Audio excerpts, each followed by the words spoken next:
Younis Azeem, whose own take on life and literature couldn't be more different.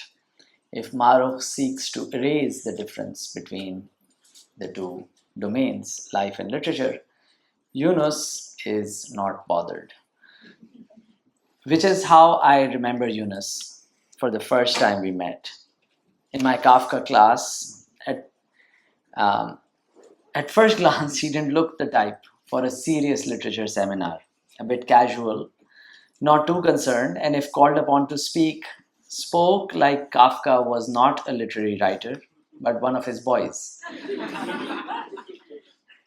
Through that class, I didn't hear Younis name drop any author or offer up any casual literary reference. And it did not happen actually for at least a couple of years after his MFA. And even then, I suspect that is because he now earns a living dropping literary references. He teaches writing here, by the way, at LAMS, is my colleague. I want to read out a story that he wrote for my Kafka class, which encapsulates his. I do this every year. I love this, actually. It's one of my highlights. He wrote for my Kafka class, which encapsulates his sensibilities as a writer. These were spin-offs, actually, that he wrote based on Kafka's Zurau aphorisms. And this aphorism was called, in a certain sense, good is comfortless. In a certain sense, good is comfortless. Kafka, Zurau aphorism number 30. I sit with several musicians and writers, all of whom not only possess an ungodly amount of natural talent, but have studied their art at international institutions of repute. None of them are recognized, and if they were reliant on their art alone, they'd be dirt poor. अवाम को समझ ही नहीं आती कि कह क्या रहे हैं हम और बजा क्या रहे हैं. आतिफ असलम 5 क्लीशे तरीन लव सॉन्ग्स गा के अवाम को पागल बना रहा है. चूतिया अवाम. And there is the joke. You want the awam, but you don't want to be awami. I tell Shahzeb politely that, dude, I know you've studied Freud. He's your inspiration and all. But no one gives a fuck about him in Lehari. 16 years of education has given everyone this intense desire to be profound and to pass on their lack of knowledge. And all that happens is that you not only end up sounding pretentious, but you isolate the common man who just want you to describe life after the triple savari motorcycle ban. Art for art's sake. Abe, what you are doing is art for no one's sake. And the art itself has become what you have been taught to perceive as art. If nothing else, Atif is at least true to himself. सुना नहीं है boy की आवाज में दर्द बड़ा सख्त किस्म का है. खैर, as you were, I guess अब तो आदत सी है मुझको ऐसे जीने में. End quote. This is Younis, taking Kafka's existential dread and turning it into a comedy routine about Pakistani artists complaining about Atif Aslam while secretly wanting his audience. For Younis, like Kafka, it does not need embellishment or further polishing. Life only needs to be seen for what it is and told with comic timing. Younis holds an MFA from the New School, where he went as a Fulbright scholar, and now is my colleague at LAMS. He performs stand-up comedy, which I think has been on a pause, but I'm sure you'll get a glimpse of that. He has done so in New York as well. His essay, Is the Dollar Pizza Still a Dollar Pizza if it's $1.50? Uses a price hike to unpack global economics, cultural displacement, and the immigrant experience, and makes you laugh. What Younis understands is that humor isn't a decoration on serious thought. It's a way of thinking itself. I also want to mention, and again, this is the last thing I'm going to talk about, is that every colleague and every student, and I'm sure he has many students present here, they will tell you that Younis is an absolute joy to work with. He's reliable, he's generous, he's loyal. always there to celebrate your success. But what makes him, I think, so popular as a teacher, now it's really wonderful that I have writing students who come to me and say, "Oh yeah, we are here because we heard that you taught Yunus Azeem." So uh, anyway, I mean, I don't know. I tell them, "Oh well, I tried. I don't know what happened." But what makes him so remarkable as a teacher is that he does not take himself seriously, which paradoxically allows himself to take his work very seriously. Please welcome you, Mrs. Thank you so much for that generous introduction. As always, I hate going after Marok. It's like the equivalent of the Music Society going after Oasis has performed or something like that. Okay, so this is called The Secret Third Thing. It's named after a meme, which I thought was an interesting meme when I first came across it. I'm sure some of you saw it 2-3 years ago. And yeah, actually, I think that's about it. Let's just really get into it. It is the spring of 1989. The setting is Wesleyan University in Middletown, Connecticut. A campus so beautiful, it makes government college look like a beacon house. There is a Korean American student dressed in all black, smoking a Marlboro outside a building. A woman walks up to him. She is tall and athletic, and against the dark green trees of Wesleyan, her skin positively seems to glow. She walks up to the student, takes a drag of his cigarette, and then proceeds to walk inside the building. In 5 minutes, she'll start her class. Literary nonfiction. Only 13 students have made the final cut from the 130 who had applied. One of the 13 is the student outside. His name is Alexander Chi. The professor is Annie Dillard. For the uninitiated, this is the literary equivalent of Plato learning from Aristotle, Bohr from Einstein, or that one time in 2016 when the 21-year-old Maruf Amir, hair still down to her back, her faith in rave culture still intact, walked into Biral Tanveer's Mechanics of Fiction. The scene I've described to you, I've recreated from Chi's essay, Annie Dillard and the Writing Life. This is the first essay I teach in my own undergraduate creative nonfiction class, titled Narrative Essays. Incidentally, I taught it yet again today, just 2 hours prior to this for the summer semester. For an essay so chock full of insight, it's almost a disservice to parse something out at the expense of another, but I'll read something out which Chi himself feels was the big takeaway of this experience. He writes this aphorism at the start of the essay, right underneath the title. Writers aren't born, they're made from practice, reading, and a lot of caffeine, and sometimes tutelage. The phrasing of this is particularly fascinating. If you remove the part about caffeine added as comic relief, he's actually offered us the template which forms the basis of all craft talks, craft books, BFA programs, MFA programs, this workshop, that workshop, and everything in the middle. Good writers are good writers because they practice their craft and they read voraciously. These are the facts of the matter. The only truths with a capital T about this discipline, and the facts are decidedly unglamorous and unsexy. Every practitioner hopes to add a third item to this list, and every serious practitioner knows that the third thing is unlikely to be a universal truth. It will be a truth with a small t, on a smaller, less ornate pedestal from where it looks up to the other two. Chi's use of the word sometimes as a modifier before tutelage is critical, a begrudging acquiescence to this knowledge, his attempt at a secret third, an attempt among countless other attempts of seeking writing's third thing. I intend to use the rest of this craft talk to present and weigh the best of these attempts to you on this monstrosity of a Lahore evening. I mentioned the facts of the matter as unsexy earlier, so it might do well to start off with the one which has the most sex appeal.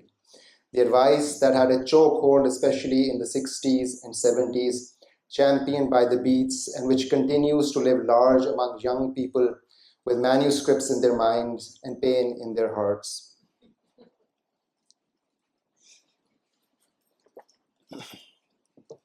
My dude, have you considered drugs? I quite prefer the Urdu hai. Jani nashe azmaye. I'm at the age where I can engage with this as a serious premise. I am much too old now to think drugs are cool, and yet not old enough to dismiss them entirely as some devil's spawn that isn't worth engaging with as an idea. When I say drugs here, I don't mean theanine, caffeine, or even nicotine. The users of all who will find that the alertness that tea, coffee, or cigarettes bring can be potentially conducive to writing. There is, after all, a reason Chi uses caffeine as the punchline earlier, and why author portraits from the last century are basically Marlboro commercials. However, the advantages here are mild, unsubstantial, and you're not missing out on anything if you would like to avoid the palpitations or, the lung cancer. I'm talking here about drugs that put you in an altered state of mind. Everything from marijuana to alcohol and from ecstasy to LSD. Hemingway once said, write drunk, edit sober. And MFA programs across the US said, bed. My own program seemed to take place half at the Institute and half at the Greenwich Treehouse, the cheapest bar closest to the school. I recall my friend Dylan Zame was chugging beers and then hopping on the computer the night an assignment was due, or how Jason Chun and 8 others held a writing beer crawl across the city. If these examples seem out of our context, here's one from here. One of my more brilliant students came to me in my office hours, bright-eyed and excited about her idea for the final essay. The essay at this point was due more than a month out, and this is not usually the level of diligence or accountability I've come to expect from my students. Her premise was simple. She intended to get stoned every night here on out, write out all her thoughts, and then edit them later once the hash had worn off. I was hesitant about this and told her to keep me posted. Here's what happened after the curtain came down. Dylan didn't manage to submit anything that night. Jason and the rest had a great evening, but no writing was done. And my student 10 days later came back to the office hours, glum and defeated, and reported that she had dropped the idea. Not only was the writing too outlandish to be edited, but the exercise had also taken her joy out of getting stoned. I'll now add here that the Hemingway quote from earlier is misattributed. And according to reliable testimony from his daughter, he only ever wrote sober and only ever in the small hours of the morning. The point here is that whereas there are great books which have come about because of a state of intoxication and inebriation, this is a high-risk, low-reward gambit. And even when it pays off, it is unlikely this is a sustainable practice. At the end of the day, the lord of the Beat generation, Jack Kerouac, passed away due to cirrhosis complications. He was in his 40s. It might also be good to remember it is no longer 1974. We live in the twilight years of writing as a financially viable career. And even if your drug-induced book takes off, your advance is unlikely to cover the cost of your rehab. This segues rather neatly into the next possible thing, the exact opposite end of the spectrum, discipline. On a long enough timeline, the creative writing instructor inevitably becomes a therapist. A big chunk of my life has passed, despite my best efforts, hearing the woes of my students, the disabandonment of the friend group, the breakup, the academic stress of the semester, the uncertainty of the future, and the constant disillusionment that is part and parcel of a university experience which daily forces you to come of age. I suppose part of this is karma. Here's a memory. I am distraught about several personal matters, the contents of which are irrelevant to this lecture, and I find myself at Bilal Tanveer's apartment at Lums. This is a time before the 3 kicks. He is impossibly young and impossibly open to entertaining our bullshit. I pace about his apartment and as he sets the tea to boil. His pantry is a middle-aged white woman dream, virtually indistinguishable from an aisle at a Whole Foods. There are so many organic, unpronounceable ingredients that I wonder how much is Lums paying my dude. I inquire about his purchases. You've got to treat the body well, Younis. Age will catch up to you sooner than you know otherwise. He replies sagely, in line with the whole Buddhist vibe he had going on that semester. We sit down and we have tea, and I trauma dump before we had a term for that. He listens patiently and then offers me some apple cider vinegar. Take this daily and start running.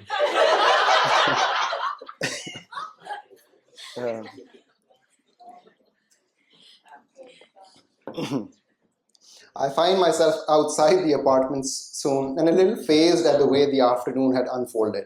But I'm desperate and I'll try anything. So I begin to run and I begin to eat better. And it works, and I regain some control of my life. Eventually, Bilal Tanveer would begin extending this as writing advice, and the idea that you can't really write well until you're physically in the best shape possible. Last year at the Lums Young Writers Workshop, we had Joel and star Ali Junejo also give a craft lecture. The lifestyle this beast of a man espoused for 30 minutes was indistinguishable from that of an MMA athlete. He was waking up at 4 a.m., was in the gym by 5, he went again in the evening, he was eating clean, counting macros, sleeping by 8. He's not here this year, except he is, because the rest of us don't need to be called out like this. Wellness and how it links to writing is not a new thing. Proponents of this go all the way back to Aristotle, and as the world pivots towards healthier lifestyles, it's bound to gain more traction. The problem, I think, with this is that it'll position you physically in a way to be the best writer you can be, but it cannot make you better as a writer. This is an obvious but necessary distinction. This is a supplement. All the exercise in apple cider vinegar in the world adds up to nothing if you aren't reading or writing. It's not incidental that some of the worst books published every year are by sports stars. Let's finally then move to tutelage, and by extension, this workshop, an English major, a BFA degree, an MFA degree, a fellowship, a residency, and if you're so inclined, even a PhD. There is a real problem which plagues the world of creative writing as opposed to more formal academia, where the dictum publish or perish leads a lot of the industry. It is entirely possible for aspiring writers to get addicted to mentorhood, and a generation of them moves from BFA to MFA to fellowship to residency to workshop with a single complete flash piece, if that. It is important to point out that formal education in writing is an indifference curve that plateaus quickly with drastic diminishing marginal utility. These programs are supposed to be the means to an end and not the end itself. It is worth noting that the first ever academic creative writing workshop was offered at the New School in 1927, not even a century ago. But creative writing has existed at least since ancient Mesopotamia, literal millenniums before the Romans put Christ to the cross. Quite obviously, the pursuit of creative writing through the formal academy is not a prerequisite to being a writer. That being said, there is a reason that tutelage is the point Alexander Chi puts in his maxim. The right instructor can and will change your life. And it is also true that the Annie Dillards of the world are gate-kept behind MFA degrees and selective workshops and residencies. Tutelage in writing, though, is a tricky thing, because the counterintuitive part of being in a workshop or an MFA is that you're selected based on your writing, which means you're already decent as a writer. And when I say selected, I mean selected. Marok, as a case study, went to Boise. That takes 3 out of roughly 800 applicants in a year. If you're in her workshop this year, you're 6 people selected from a pool of 150. Marok and her cohort can all clearly write a sentence. So why did anyone find the need to go seek formal training? This is what the US Secretary of Defense would say is because of the unknown unknown. You know how to write a sentence. You know you can't really do character development, but you don't know what you don't know. I think of Helen Schulman telling me that I can't make tenses consistent, Dale Peck telling me that my writing style is deeply colonial, and Bilal Tanveer mentioning I should pivot and write more about Islamabad. None of this would ever have occurred to me if I pressed on through it alone. And even if it did, it would have taken years of grueling trial and error. That's the thing with a good teacher. They make it possible to cut through the mountain so you don't have to figure out how to go around it. Tutelage, however, is a collaborative process between two people. And as much as it can be given out, it needs also to be received when it arrives. We are attached to our writing, deeply so. And for a lot of us, critique on our writing is a critique on us. Writing instructors are aware of this, and our feedback tends to be couched in the most apologetic, suggestive, digestible tones. And even then, sometimes the semester ends and I receive an email from a student disenchanted. The thing is, even with the path through the mountain, improvement is hard won, time exhaustive, and often incremental. And even the best tutor is a tutor, not a miracle worker. The path can be cleared, but you're still the one who has to walk through it. Tutelage is also a real hit and miss business, and it's a frustrating ordeal to sit in a workshop or class and realize that you're not taking anything away, even though the class was so raved about among the peers that you respect. It's also interesting to note that the stature of a writer has little to no link with how good they are as a teacher. In my last semester at LUMS, H.M. Naqvi was teaching a 400 level writing course.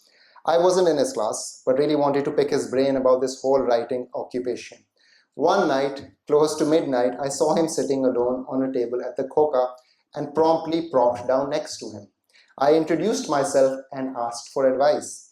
He took a long swig from a flask he had under the table and said, "Have you considered giving the CSS instead?" and got up. I can still see him stumbling as he became smaller and smaller walking towards the faculty apartments. There will be moments like this throughout your writing life. Instructors who are apathetic, without time to give, unhelpful, unkind, jaded, and even when they check most boxes, apparently wasted when you need them. You have to power through this. Alexander Chi took every writing instructor at Wesleyan before he arrived at Annie Dillard's classroom. Interestingly, it's not the tutelage, but the time and the resources to work on one's writing that is often the real privilege of an MFA. This leads to the suggestion that maybe the secret third thing is well privilege. This is a premise that is at the center of contemporary politics, but has been around for at least a century. It's after all Virginia Woolf who declares that for a woman to write, she needs money and a room of her own. How can you be expected to sit and idle and daydream and create make-believe on the page when there are very real and very urgent problems that demand you now? A hard state is out to get your gender and ethnicity. A mob is out to lynch your religious denomination. There are bills and loans that just keep racking up, and the two real opportunity costs between writing and using that time to make money that can be put towards essential costs. There is the lack of a functional laptop, the lack of time between the day jobs and the side hustles, the lack of a community, and finally the lack of even privacy and a room of your own. You need to just scan any library of 20th century writing to see that it is almost always white men. A fact which the sociologist would now render as mathematically inevitable, not just because of systemic racial oppression, but also that this is simply the demographic who had the time, space, and resources to dedicate to this craft. I moved back to Pakistan in the February of 2023, and almost immediately my Nani, my last living grandparent, passed away. I was very attached to her, and her death coincided with my return to LUMS as faculty, and I did what any loving grandson would have. I moved into her bedroom because she now lived in the basement, and why should she get to live rent-free? This was a bad decision. Everything in this ancestral house was falling apart. There were mice in the drawers, no water in the pipes. It was far from LUMS, and it was also, get this, fucking haunted. There was a sick, year-long family brawl over this property that eventually left me homeless, and I would have been living out of my borrowed car had Professor Nofal Salimi not taken me into his apartment, offered his bed, and slept on the floor. Eventually, Nofal's actual flatmate moved out. I took over his quiet, scenic room and managed to buy the car I was borrowing. After a whole year, I had a functional space and a car of my own. And yet, my output between this time at my nanny's and in the Lum's faculty apartments wasn't radically different. Something would always come up that seemed to demand my time and attention until, of course, I realized my biggest obstacle has always been myself. There's a real case to be made for money and resources, but these are also diminishing utilities plotted on an indifference curve. I have an undergrad degree in economics.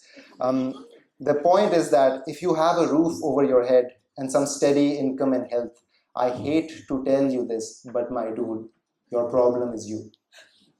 What this speech screed really is of course a gimmick. And for those of you who read enough and written enough, you would have seen it coming from a mile away. The truth is, there are an infinite number of possible secret third things, and on a long enough timeline, you'll stumble into yours. It could be as abstract as the persistence of faith, a critical trait in a craft that is so selective and cutthroat that even an unpaid publication in a no name journal with a total readership of 5 is a cause for celebration. In the class that Alexander Chi was in so many years ago, Annie Dillard remarked that the only difference between her and the writers she started off with is that she's still writing. Your third thing could also be something much more concrete and tangible. A favorite cafe where the coffee is strong, the patrons are unintrusive, and where they still allow smoking indoors. The universal secret third thing, however, I'm sad to inform you, is to repeat the first two. You read and you write, you read more and you write more, you read better and you write better.